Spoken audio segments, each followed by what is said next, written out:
اب ہارون صاحب، پاک آرمی کے ہیلی کاپٹر حادثے کے حوالے سے بات کرتے ہیں۔ ڈیفینیٹلی ہم سب سمیت پوری قوم افسردہ ہے اس حادثے کے اوپر۔ سوال پھر بھی یہی آ رہا ہے، باوجود اس کے کہ ابتدائی تحقیقات سامنے آ گئیں، مگر سوال ابھی بھی باقی ہے کہ حادثہ پیش کیسے آ سکتا ہے؟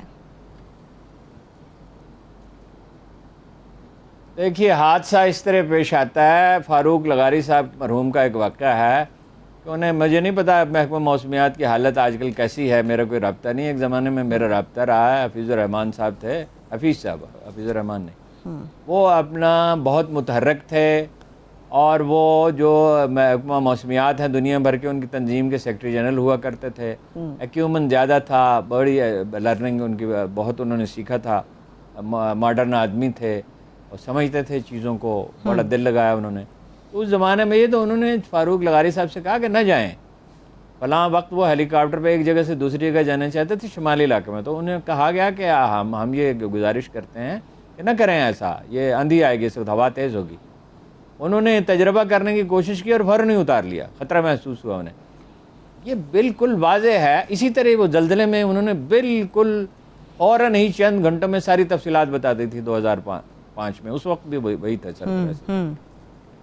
بات یہ ہے، یہ ہو ہی نہیں سکتا، کوئی ہیلی کاپٹر نہیں اڑتا، کوئی جہاز نہیں اڑتا، اور فوج میں ڈسپلن اور بھی سخت ہے ان معاملات میں۔ درست۔ محکمہ موسمیات سے پوچھے بغیر جو لمحہ بلمحہ بتاتا رہتا ہے، جو بھی نئی صورتحال پیدا ہوتی ہے بتاتا رہتا ہے۔ اب دنیا میں ایکوپمنٹ بہت اچھا ہے، بالکل یہ بات واضح ہے کہ انہوں نے رسک لینے کا فیصلہ کیا۔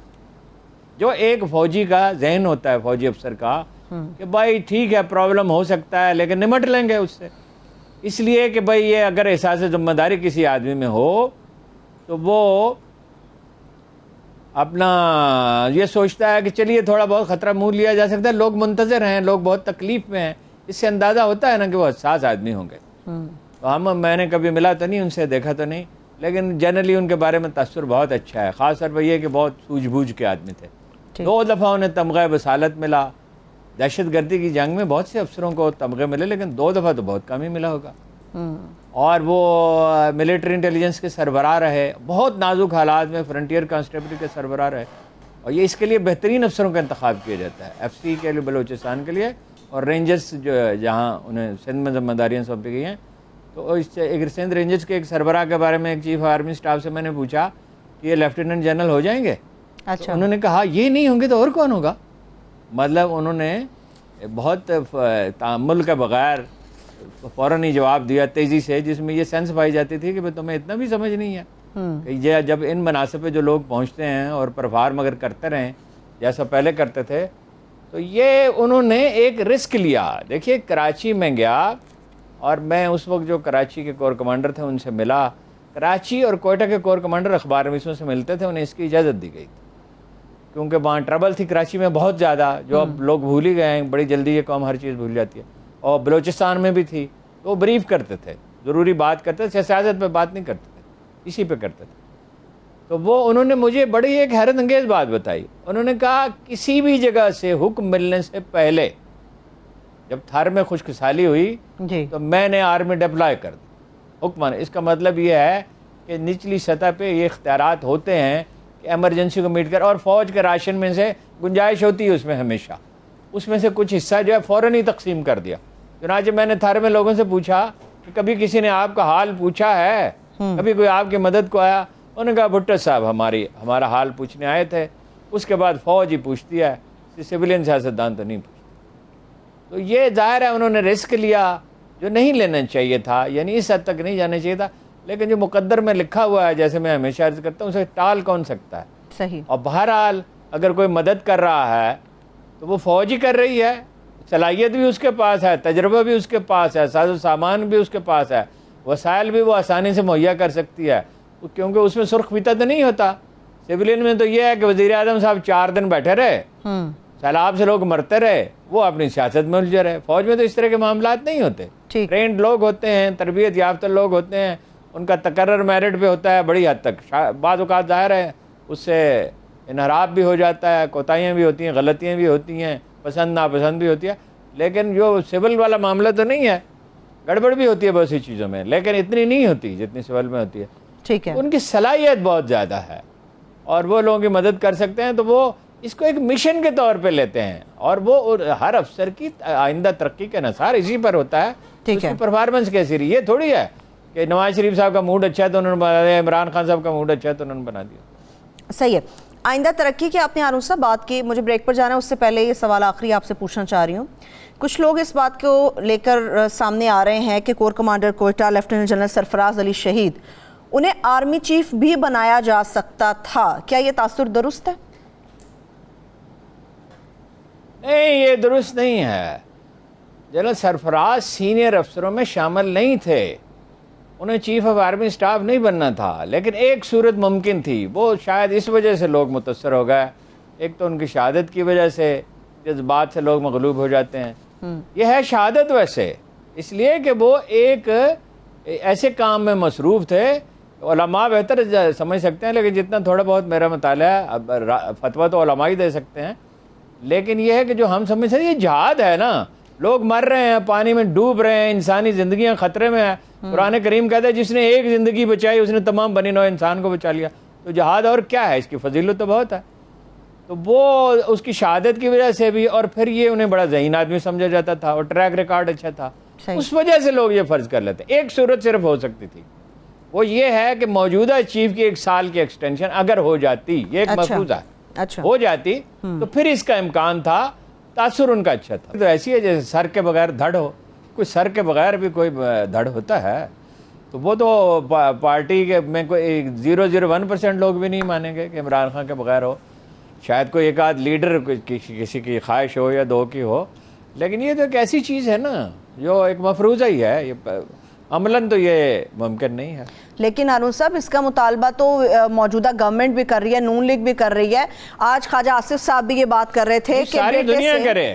ہاں نہیں، ساری دنیا کرے. جو چیز میں تو آپ کو یہ بتا رہا ہوں، یہ عملاً ممکن ہی نہیں. ایک چیز ناممکن ہے، تمام لوگ لگ جائیں، ساری دنیا کے لوگ لگ جائیں. اس وقت ساری دنیا چاہتی ہے نا پٹرول سستا ہو، کھانے پینے کی چیزیں سستی ہوں، بحری جہازوں کے کرائے کم ہوں. لیکن کچھ چیزیں ہوتی ہیں، حالات کا جبر ہوتا ہے. صحیح.